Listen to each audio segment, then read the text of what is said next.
Hey everyone, this is Terry from Terry's Philippine Journey. We're over at Santo Tomas. Hopefully I said that correctly. I'm always getting the names a little pronounced not very clearly, but anyhow, a friend of mine lives back here. He's with a church here, and they've built this little modular home, like a container, which they're going to use for a family here to live in the next few months. They're going to build off a dirty kitchen and so forth there. That's that little gray building. The big house is a lady from the church. So they built, she's living here. She's also from America. And then Samuel, he owns all this land back through here. I think he has like, I thought it was 5 hectares. So anyhow, we're over there on the edge of town. There's an elementary school. You can't really see it, but it's behind the woods there. We're just on the outskirts of town. Just a real small barangay here. Sammy owns a few horses here. That's his horses. He's selling them. So just thought I'd walk you through. It's kind of a pretty area. They got some horses and trying to walk the dog as usual and talk and film. Most of these are old rice fields, most of it to the right anymore. They let the cows and horses, so they got a couple of horses, and some of the people have some cows back over through here. If you can, I'll zoom in, there's a few cows. Back out there a little bit, so this is all rice here. So if you ever wondered what rice fields look like in the Philippines, so it's a very wet, kind of a swampy type of situation, and that's where they grow rice. And they have these little walls off here, and you can walk on them and get around the ponds or whatever, and in the middle where it's wet is the rice. So that's what they do. It's a low area where they dig out,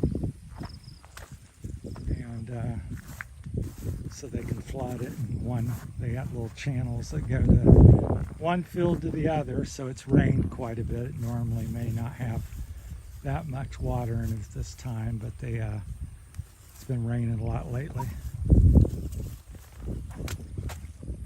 So they, pardon me, I'm trying to walk the dog. It's always difficult to film. So anyhow, it's quite beautiful out here. So it looks like there's about maybe 5 hectares out here in this area on the left and right. This is like a trail or road. People drive their cars, most of the time motorbikes back here. I don't know if technically this is a road. I think it is. Kind of switches to a dirt trail because it'd be impossible once you start up the hills to get a car back here.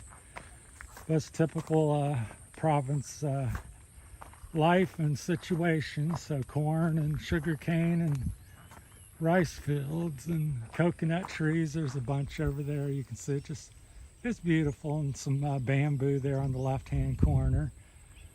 Some banana trees mixed in here and there. So again, over there, a lot of coconut trees, a few banana trees, and all kinds of different trees, but coconut and banana are probably the most common, and bamboo scattered here and there. And unlike where I come from, America, there's some bamboo, but this stuff's 30, 40, 50 feet high, maybe 60 in places. I'd say 30 or 40 is probably a good number. And it's usually 3 to 5, 6 inches in thickness, so it's pretty stout stuff. I call it the carbon fiber because it's light like carbon fiber, and it's as strong as steel. It's very stiff, so I can sit on, I'm 200 pounds roughly, and I can sit on a 30-foot length 4-inch piece of bamboo, and it'll bow just a little bit, but it will not break. So it's very strong. They use it in a lot of construction, even making big buildings. When I went to Hong Kong, trying to watch out all the puddles here. they would do scaffolding up these 50, 100-story buildings with bamboo on the skeleton for the workers to construct the building. So in America would use like steel scaffolding and stuff. So here's bamboos. Very king of that. So there's a little charcoal going on there. They're usually, when you see a fire in the woods, they're not trying to stay warm. They're building charcoal. Here comes a lady. Not unusual to see a lady riding a motorcycle. It's the main form of transportation. Hey, you're on YouTube. Oh, yeah. So I just let her know she's on YouTube.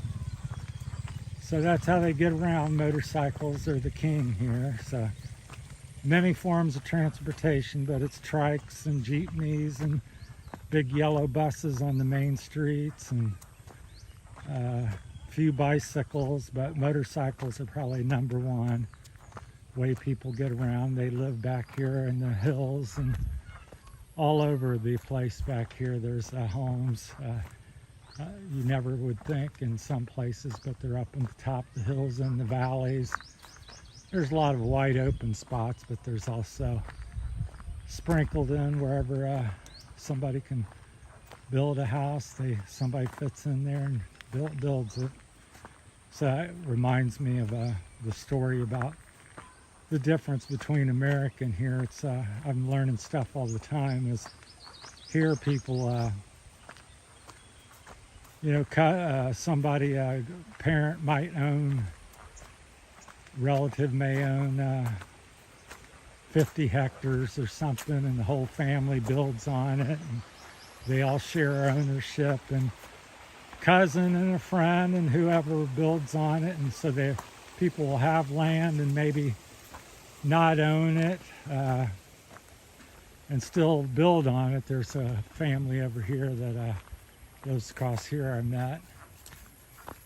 You can see it right there, the blue house, little blue building. And somebody else owns the land and they all live on it. So I don't know if it's somebody related to them or not. Doesn't have to be. So very different. So in America, you're pretty clear. You purchase it and your name's on it and that's yours. Here you can do the same thing, but it may or may not. Could be 6 people own it and one person, and then you could plant different plants on it and have you could have your trees and harvest coconuts on somebody else's land. It's really very complicated and lots of layers. It gets back into some of my other stories about different mistakes or things people make here. Just always make sure if you're purchasing something to have a professional and ask all the right questions. Do you have access to it? I met a British fella.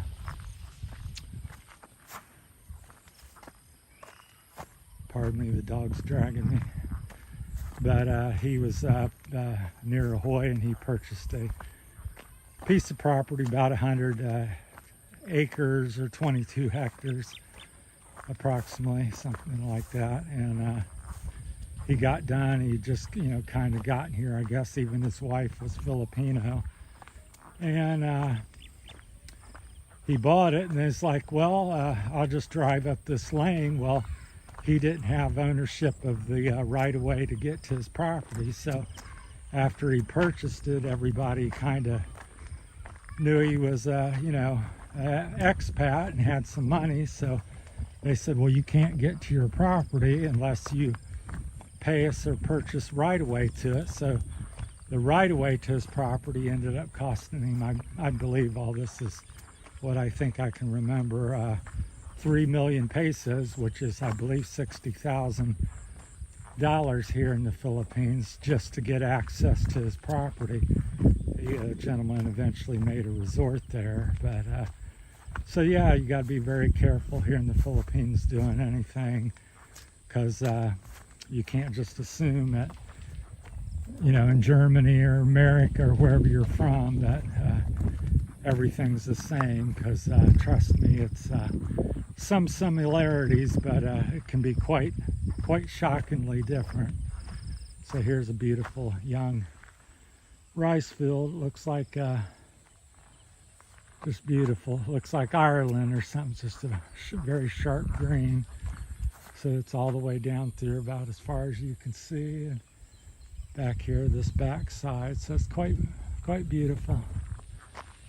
You can hear the kids playing off in the distance. So I thought I'd just make a quick little video and chit chat about this and that as I'm walking back here to San Fernando. So heading back home from my hike, got dinner and talked to a preacher friend, and got to see a little gold mine operation here in the Philippines, which is very interesting. Somebody shared what they're doing here with that, so I'm learning about mining and processing of gold, which is quite shocking or different to me. So never did that or even thought about it in Ohio. So that's a lot of that seems to be going on here, very well known, and it's all new to me though. So anyhow, if you have any questions or comments, feel free to leave them.